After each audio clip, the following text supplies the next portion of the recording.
My daughter's house does need to be burned to the ground. I walked into the front room, which had mattresses and box springs that were stacked on top of boxes. There's an aquarium. Looks like about 3 inches of water in it. Crystal has 2 dogs, and I'm guessing around 6 or 7 grown cats at the house. Something of cat food.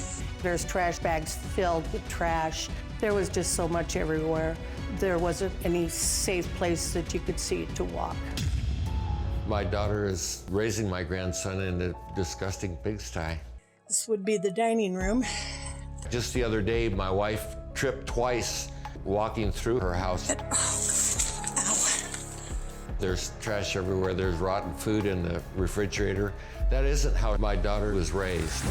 Inside Crystal's kitchen, there's a broken stove that has mice feces all over and mice nests inside the burners.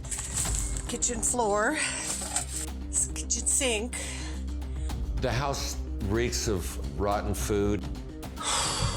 My poor grandson, he used to be afraid of the mice, but it's come to the point now that he just is not bothered by them at all. Her electrical situation is very dangerous. She has electrical cords running from the front part of her house to the back part of her house. In my grandson's room, there's no lights. The fixture is hanging from the ceiling with wires exposed. There's a power plug running through there.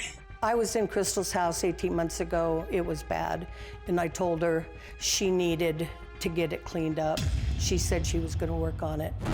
I was in law enforcement for over 36 years. This is probably the worst living situation that I have seen. If I saw the situation that my daughter and grandson are living in, I would arrest her. I would take my grandson into protective custody for his own protection. My wife and I have been reluctant to call CPS. We've been trying to handle things. I'm done after seeing what was inside Crystal's house. It is a total nightmare. My grandson will never sleep in that house again. Okay, Fred, Cynthia, well, first, before we start, both of you have spent your careers in law enforcement. That's correct. Yes. Well, let me just say to both of you, thank you very much for your service Thank you. in law enforcement. I really have nothing but the highest respect for those that put on that uniform and stand in the gap to keep the rest of us safe. Thank you. Now to your personal life. How long have you known this was the circumstance in which your daughter and grandchild were living? I Because knew. you said after seeing it, I can't tolerate this. Is this a revelation? Did you just learn this?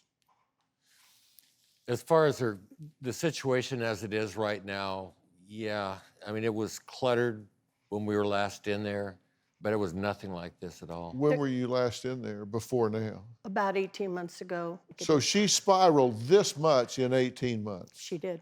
Yes. And you hadn't been in that house in a year and a half. No. But this is absolute filth. Now, I mean, this Absolutely. isn't just clutter. This is filth. How many mice or rats are in this house? I wouldn't even venture a guess.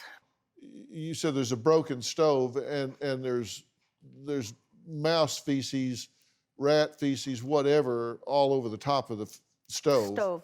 And So they're- mouse nests. And nests where they're breeding and having more mice. And so they've just taken over. This is where this child is living. Correct. Was living. He won't go He back won't there. go back.